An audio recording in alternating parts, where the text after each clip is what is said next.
amazing that I know. Well, as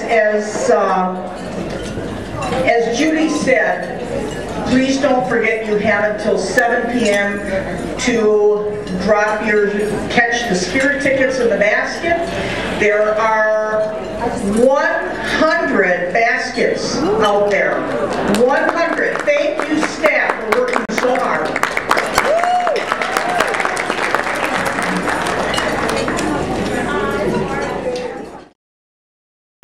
And so here's what a few Girl Scout alumni said about the impact of Girl Scouting. And these would be women from the age of 35 to 70. Girl Scouts taught me confidence, that you can do anything you set your mind to. Girl Scouts nurtured a love to try new things in life without feeling defeat or judged. If I can still remember the looks on the patients' faces that day they took us to the nursing home, it must have made an impact. I probably got my patriotism for Girl Scouting because it's never left me. Girl Scouting probably contributed me going to nursing school. I never would have had the confidence in myself to undertake the training had it not been for the self-confidence that I gained every time I earned a new badge. Girl Scouts is the first step I took in getting along with different individuals. Girl Scouts allows you to be exposed to lots of different activities, including some you're good at and some you may have never experienced before and frankly were quite a failure at. Girl Scouts helped me to develop skills to work with others, sharing, teamwork, caring for others, and about them and their strengths and weaknesses, looking at the big picture, caring about feelings. These have made me a good employee, a good boss, and most importantly, a good parent. How many of you find a bit of yourself in those reflections by our alumni? How many of you? Raise your hand. If you feel there's a bit of yourself in there. Yeah. So remember, every time you're asking yourself, why am I doing this? And actually you're going, why am I doing this? I don't need this paperwork. I don't need this interpersonal conflict. And another case of cookies stored in my living room in my garage. Remember, it's all about the girls, and it's about our girls. They are watching you, and they are watching me. Well, what a pleasure it is for us to have Dr. Afriye Amerson with us tonight. A true friend of Girl Scouts, #1. She has been an annual Eco-Trek sponsor. She has been a Women of Achievement honoree. And she has been there for those phone calls when we need her for consulting and issues among our girls. She is a board-certified OBGYN, and I know some of you are patients of hers, which is very exciting. And she is the founder-owner of the Amerson Women Healthcare LLC. So please help me welcome Dr. Afriye Amerson, and let's show her GSNNJ, a big GSNNJ welcome. Well, good evening. I am really honored to be here, and I'm so tickled that we had this perfect day. I'm so excited that the sun is still up even as I begin to speak to you. So I'm going to begin, because it's holiday time, with some scripture. Hebrews chapter 11, verses 1 through 3. Now faith is the assurance or the substance of things hoped for, the conviction or the evidence of things not seen. Indeed, by faith our ancestors received approval. By faith, we understand that the worlds were prepared by the Word of God, so that what is seen was made from things that are not visible. Again, I am honored to be amongst the leaders of leaders. Thank you for your time and your attention. I want to talk to you this spring evening about intuition and the Easter egg. We've all heard about women's intuition, maternal intuition, and old wives' tales.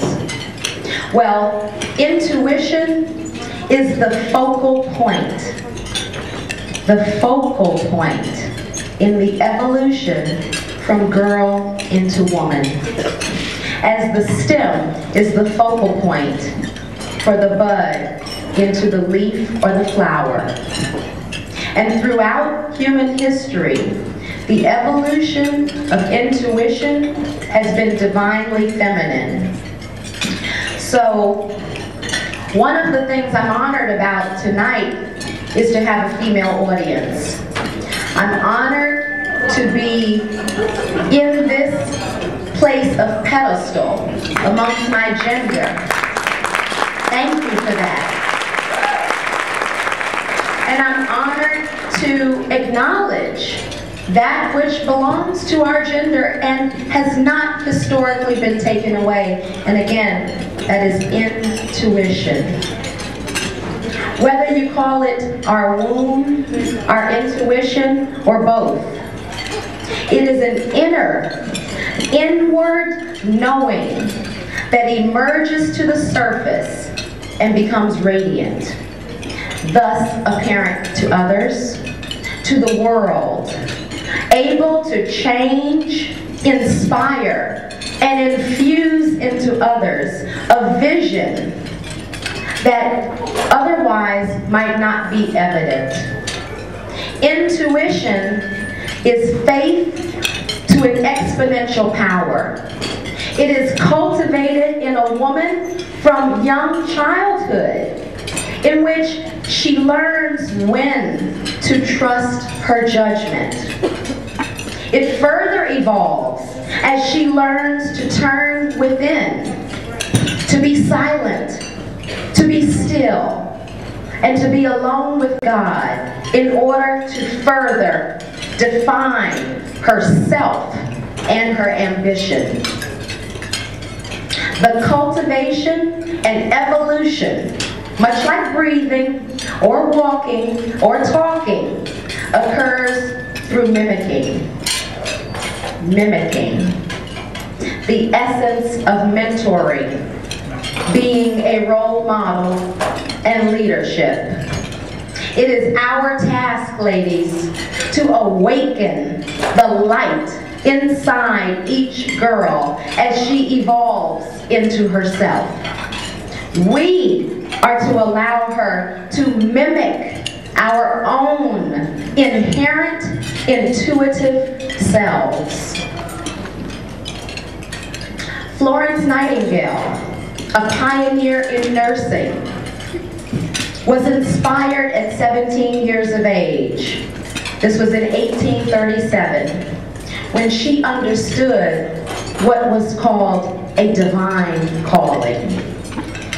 Of Mary Magdalene, a pivotal figure in the story of Christian forgiveness, it is told that following Jesus' death and resurrection, she was invited to a banquet given by Emperor Tiberius Caesar. When she met him, she held a plain egg in her hand and exclaimed, "Christ is risen." Caesar laughed and said that Christ rising from the dead was like the egg in her hand turning red. Before he finished speaking, the egg in her hand turned bright red, and Mary Magdalene continued proclaiming the gospel to the imperial household. Today, many Eastern European Orthodox Christians end the Easter service by sharing bright red eggs and proclaiming, "Christ is risen." The eggs represent new life and Christ bursting forth from the tomb. Thus began the tradition of coloring Easter eggs. It is based on the faith of one woman, the conviction without evidence from her own intuitive knowing in her faith. These visionary women did not question the call when it was awakened within their lives. Ladies, I was 5 years of age when I proclaimed to my family and to my community that I am a physician. I am a healer. And no one really understood where that came from because I did not have that mimicked within my family. Certainly not amongst my female relatives. But it is because from the time that I was in the womb, my mother, who is an educator, my grandmothers, my great-grandmothers, and the ancestors I did not get to meet made prayer over me that I would come to know my calling and purpose in this world. And truly, one of the greatest gifts that I will recount to anyone that I receive from the patients who trust me and the patients who I heal on a daily basis is that they too make prayer over my life. That when I am in danger of moving out of alignment with God's will upon my life, there is some woman making prayer over my life to call me back into conscious awareness of my sense of purpose in this world. As we lost one of our great New Jersey legends, Whitney Houston, I cried insufferably.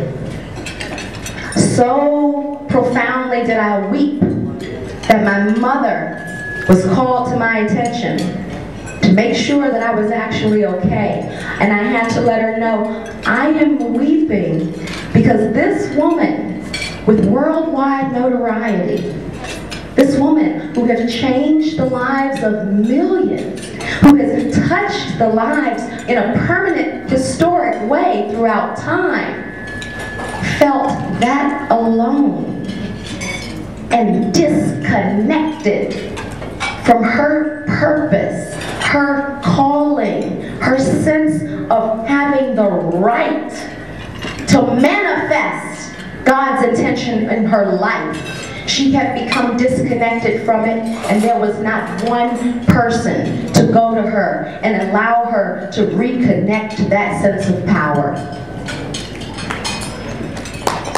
Ladies, this is why we Girl Scout. Because it even goes deeper than the motto, and it goes deeper than the values that you are instilling in these young girls. You, as being divinely feminine, have a power that you carry in your essence that you may become unaware of, but hopefully you maintain conscious awareness of it, because our girls are mimicking this sense of power, this sense of intuition, and this sense of self. It is that which we owe them. It is that which we cultivate within them. It is that which we allow them to evolve. Any woman in the audience today who has a recollection of her own moment in her life where she felt her own coming into an awareness of her purpose in her life, please raise your hand.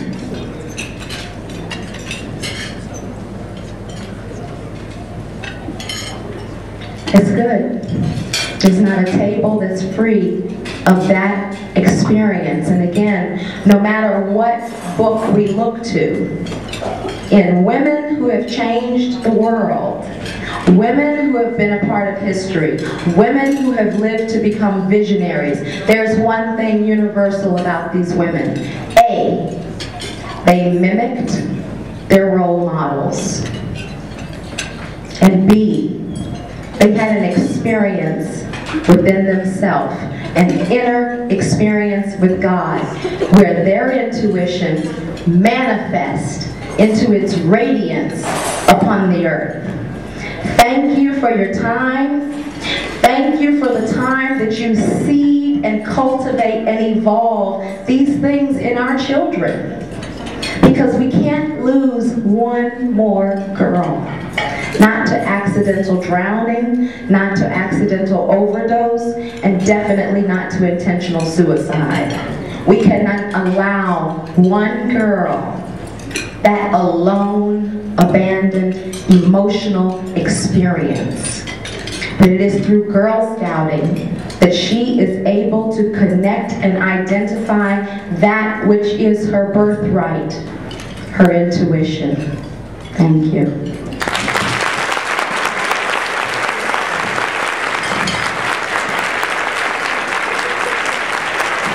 Are there questions? I want to interact with you tonight. So, what things come to your mind, and what things do you want to draw forth from me on this evening?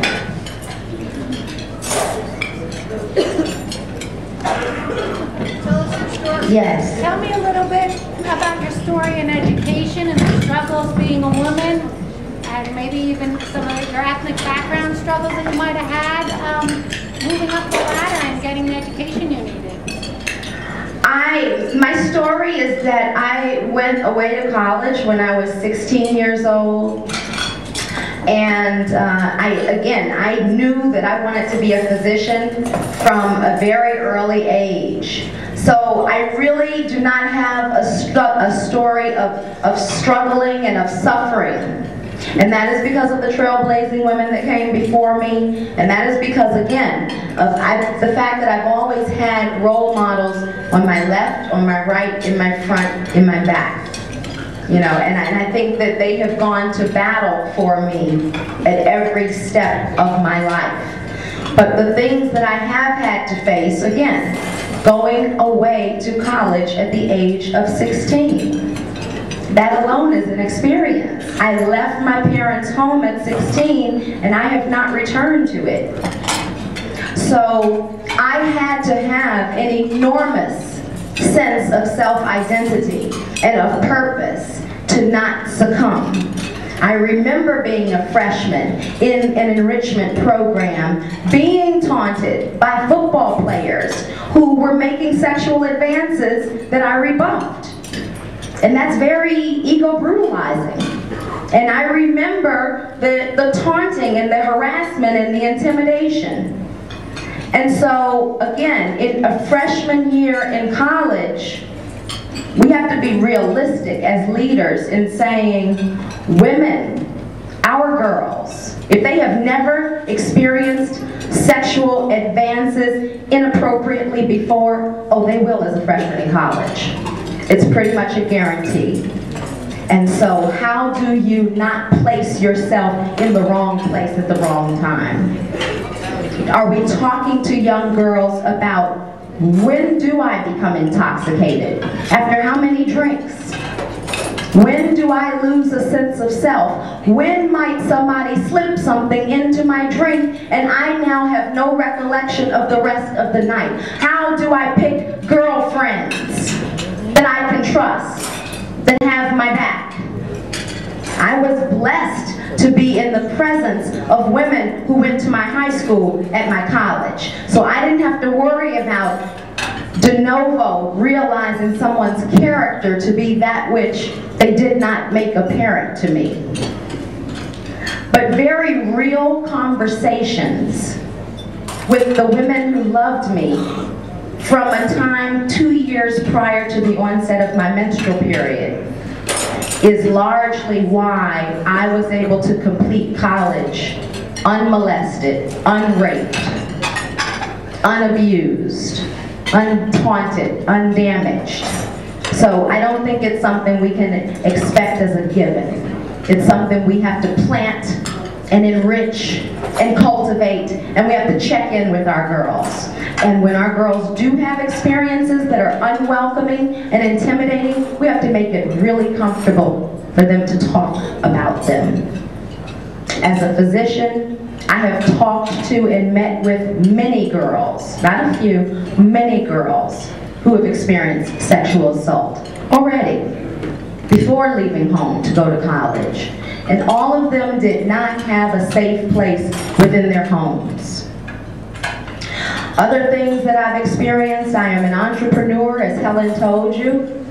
And being an entrepreneur involves every asset, every value, and every fiber of courage and strength that I have ever had to muster as a living being.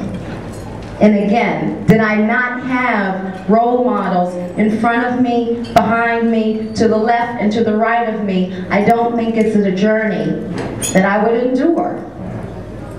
Because any entrepreneurial experience means you are isolating yourself from the workforce.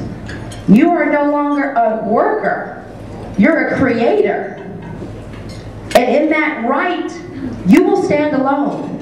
Not once, not twice, not thrice, many times. You will stand alone. And the bank's desire to invest in you and support you is non-existent. So your support comes from within. It's your intuition.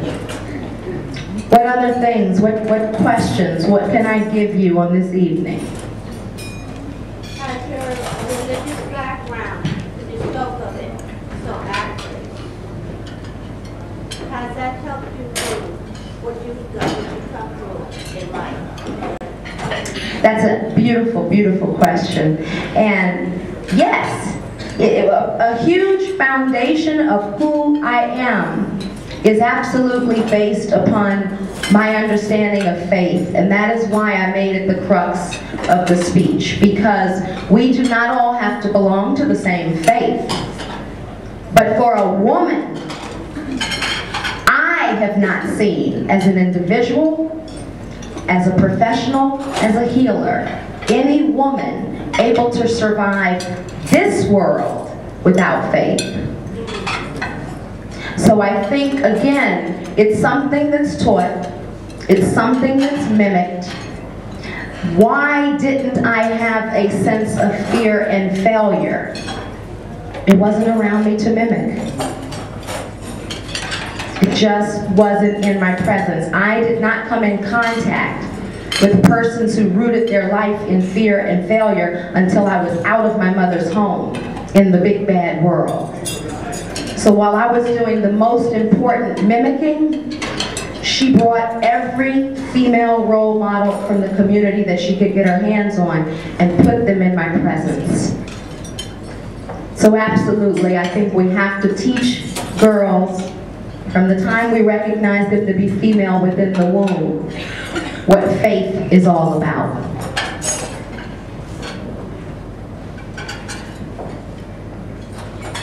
Have you had any challenges being a female OBGYN here in our beautiful northern New Jersey region, and how have you overcome those challenges? Practicing OBGYN as a woman in Bergen County is new. And the female trailblazers I know well. Those out of Hackensack Hospital include Dr. Irani and Dr. Khosla. Very well-known names. So when it comes to African American women, when I finally turn 20, I guess maybe it'll be me. But as for now, I'm much too young for that. But the point is, we can count them on our hands. Absolutely, absolutely. And the irony is that many of our gender only trust a man. So I have had many women come to me and say, this is a whole new experience for me, Doc. I'm really, I'm stepping outside of my comfort zone. I'm stepping outside of my box. I have never had a female physician before. And then with that display of trust, then I rock their world, and we don't ever have to go there again. But the point is, and thank you for asking that question, Karen, that we're not just proving ourselves to men. We we as female leaders are absolutely being put to the test of proving ourselves amongst our own gender on many occasions. Because again, leader and visionary is the unique identifying factor. And one day we will have a world in which every woman embraces that. It's not the world in which we currently live. And again, that is the purpose of Girl Scouting. Girl Scouting is intentional. You have to have intent, and you have to invest energy in this. It's not de facto. Because just because we get into this world doesn't mean that we are going to inherit that which is our inheritance. Even our own sense of power and our own sense of self. So when I speak of what have I gone through in terms of struggle and what adversities have I come up against, I really have to pause. Because it's not the basis of my life, and it's not how I think of my life. I keep my eye on the prize. So you'll often hear, you know, keep your friends close, keep your enemies closer. Not as a woman, I don't know about that. Okay, because negative energy is negative energy, and it will drown and it will kill you so fast. So I am happy that my life is prayed over. Because I can't keep my eye on my enemies, I'm sorry. My eye has to be on the prize. My eye has to be on where I'm going next. Because that is a full picture for me. It's a picture that every time I close my eyes, that's what I'm working on. That's what I'm cultivating.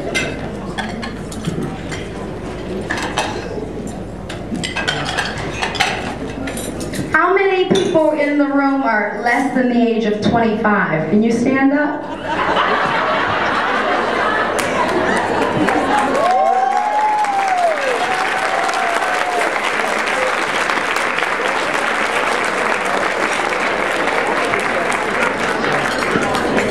Now that was worth every woman in the room feeling really proud of herself, because my estimate was that a lot more women were going to stand up. You are a good-looking group of women.